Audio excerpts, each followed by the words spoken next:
Would you look at that one night and you move up in the standings? The Timberwolves lost to the Portland Trailblazers, who the Nuggets will face on Sunday. Correct.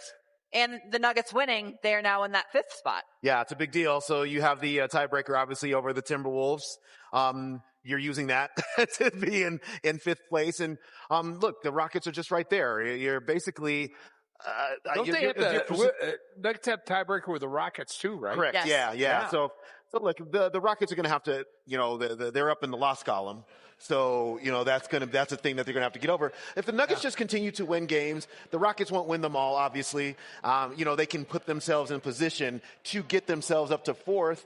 3rd, we'll see, and the Lakers have the tiebreaker over you as well. So maybe it's a get to 4th, get home court in that first round. It's get wins.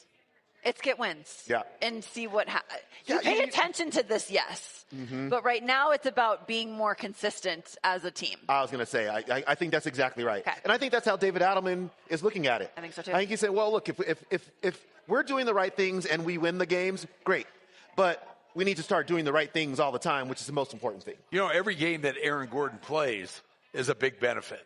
Just keep getting a little better shape and all those things. The Nuggets, maybe one more back-to-back. This week. Phoenix and come home to play Dallas. Yeah. Tuesday, Wednesday, I believe. Yeah. And that's the last one. Allegedly. I don't trust anybody anymore. We've had so many back-to-backs. All right, let's get to our Toyota game recap. We'll go back to the beginning and show you how this one went down. It was actually the Toronto Raptors that got off to a hot start. Nikola Jokic, though, playing in his 800th game. Tipping, tapping around the basket, doing what he does best, puts that one in right there. The Toronto Raptors, they get out and run in transition. You see it executed right here. Finding a teammate on the wing, knocks it down. That was Walter in transition. And that's not something they do a whole lot. It's not shooting the 3, no. Yeah, correct. They want to get to the paint, for sure. But they've been knocked down that one. And then to end the first quarter, Nikola Jokic chucks that one up, and the Nuggets find themselves within 3 after a slow start. Cam Johnson driving. This is a crazy play. Spencer Jones grabs it. Tim Hardaway Jr., look what I found, knocks it down. How about Spencer Jones picks up an assist? It's hot potato. He was open. Nikola Jokic attacking inside, putting on a fake game clinic right here. Yeah, that was just a great spin. Spin move, pump fake, all the things. All of it. All the things. Gets the rebound. Who does he find out in transition? Of course, it's Christian Braun. Yeah, Christian Braun doing what he does best right there. Just quick leak out and you able to get the finish. 57-53 at the half. We head to the second half now. Toronto came out fired up. Yeah. Brandon Ingram with the dunk. No need Nuggets right here. You might want to guard the hoop.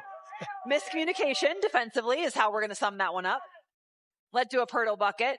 Jokic for 3. Maybe this will jumpstart something for Denver.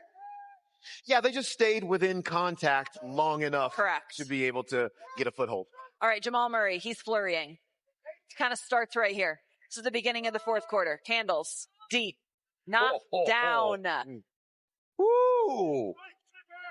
Incredible offensive execution. Jamal Murray finds Spencer Jones in the middle, kicks out extra pass. Tim Hardaway Jr., corner 3. It's a beautiful thing. It is a beautiful thing. They're saying, don't leave that guy. And they left him. He's just going to continue to make it look easy, too. Christian Braun playing with Nikola Jokic behind. Watch out for Tim Hardaway. Watch out for Tim Hardaway. That's one of the best times to get a three-point look is off of an offensive rebound. Yeah. He needs no time to get a shot off. Timeout. That was his 7th, made 3 of the game. He finished with 7 of them. Love it. Aaron Gordon's going to keep it rolling right here. Nice little pass there to Christian and then back to Aaron for that 3.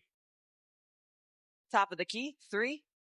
Nuggets firing on all cylinders, both sides of the floor. Jamal Murray fusing the screen. Oh, it's so good. Looks like you can dunk and then. That looked like the bubble play. Remember the bubble when he I sure do. Gobert for whoever he got was pretty. I sure do. Pick and roll. AG inside. And 1. And 1. Hey, not gaudy stats for him, but just the kind of plays that you need to be able to win the game. And just him being on the floor makes all the difference. Yeah. Sometimes it's not the numbers. It's just the presence. Right. Nikola Jokic inside. That was huge. Toronto would not score again. So that gave the Denver Nuggets the lead with about 45 seconds remaining. How about this play? Need to stop. Gordon stayed down, and I've never seen a shot blocked standing on the ground, but AG got Ingram there.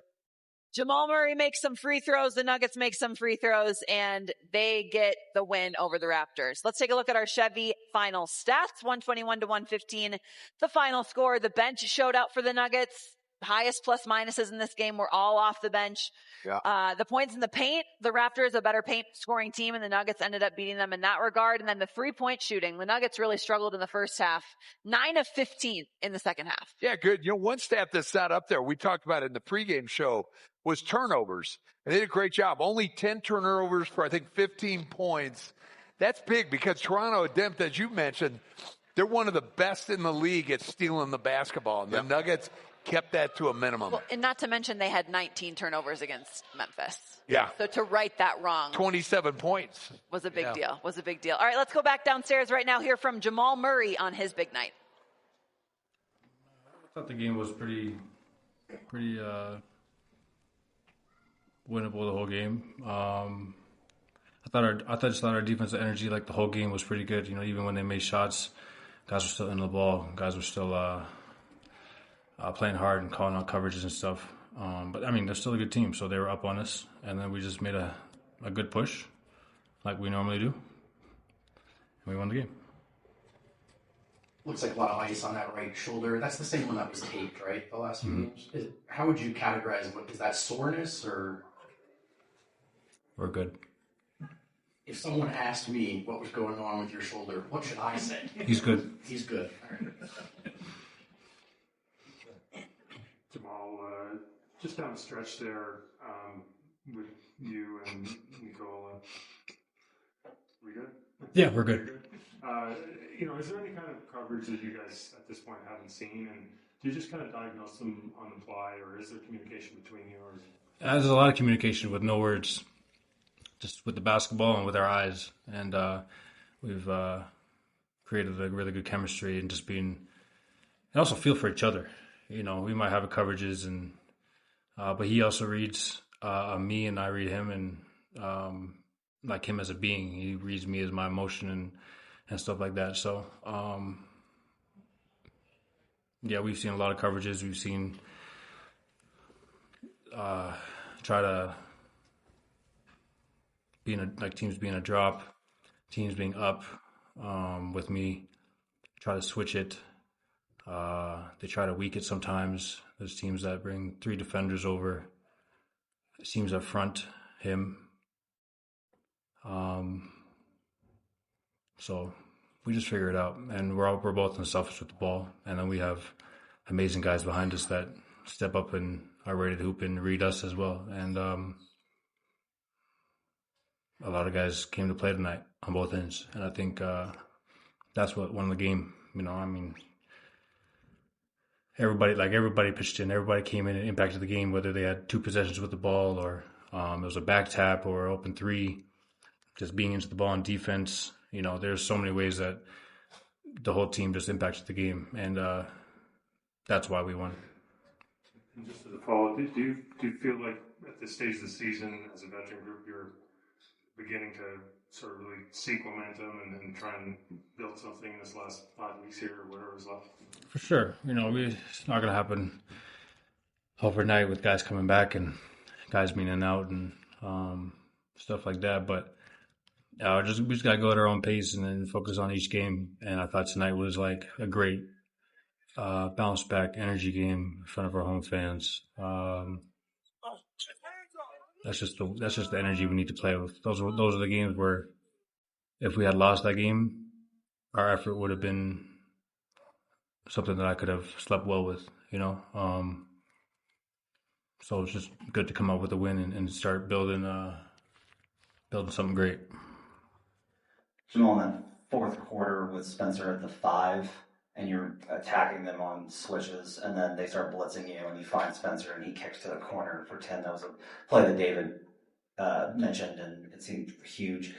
Can you just talk about Spencer and the kind of role that he's had to have in learning something new almost every single night, now adapting to being somebody that's on the short roll and learning those sequences and those type of things, and what Spencer's been able to do from a versatility standpoint? Yeah, he's kind of been similar to Bruce, and just the way he's impacting the game on both ends. Just finding the gap in the defense, being patient, not rushing it. He could have shot a floater 2 or 3 times in a row, but he found the open guy. Like I said, it was just guys playing really good basketball today. It's hard. Spencer, I could rave about guys, but guys play good basketball today, both ends, and that's why we won. We were just asking Tim about the Sixth Man of the Year. Can you kind of describe the lift that he's giving you guys off the bench? I don't know how he's not in the race. Just scoring in bunches, still playing defense, still bringing intensity on defense, being physical. He's not just coming in just making shots. He's doing a lot. He's talking. He's into the game. He's into the ball. He's engaged in every shot. He's engaged in every opportunity he has. And it's just been, he's a starter out there. He's 23 points. He had the second most on the team in 27 minutes. So, he just comes in and knows what to do, and he knows where we're going to find him, and he's ready for that, and he's been ready for that.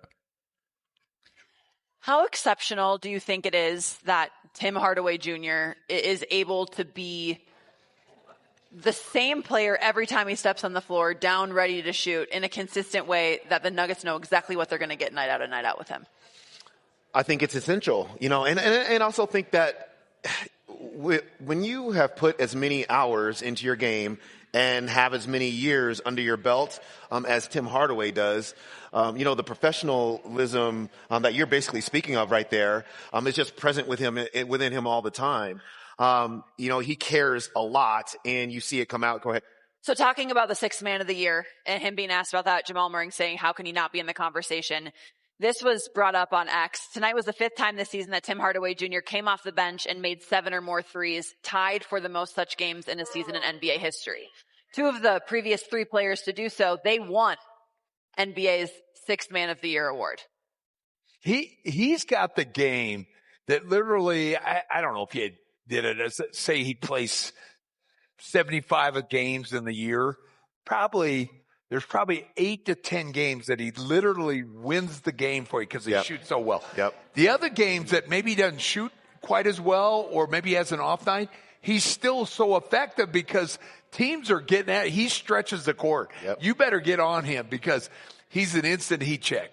All right, it's time now for our ball assists of the game. Jamal Murray finding an open teammate in this one late in the game. It's presented by Ball Corporation. They remind you to choose aluminum. Inside to Aaron Gordon. Great screen roll, simple basketball, and this time you're having Aaron Gordon be the screener instead of Nikola Jokic. I don't even know if Jokic is in the game right there, but it just gives the defense a different look. And Jamal Murray, with the way that he was playing, you see that double team, you see that show, taking full advantage of it. Yeah, look, Aaron Gordon's a capable finisher right around the rim. He took that hit, so he finished right through that contact, got the foul, went to the free throw line. So, one of the things I think is really good about the Nuggets roster overall is you can really mix and match the combinations of personnel in each of these individual actions. So, in other words, you could run the same play 5 different times, and you can do it with 5 different combinations of players, and that just continues to make it very effective. And obviously, Aaron Gordon is one of the guys that can really get it done. Jems, you said it, Kay, we talked about it. Clutch time. Yep. The Nuggets got the little, 10 games or so. There was talk about how they are in the clutch. They haven't played a lot in the clutch together with their full roster. Yeah, exactly. Full roster is there. Each guy does something a little bit different, and it's hard for the other team to say, okay, we got to stop this, because then you just go to that or that. All right, we're going to take another break here on Nuggets Post-Game Live. Tim Hardaway Jr., big night for him. 7 made threes. That's right, 23 points. The Nuggets get the win over the Raptors.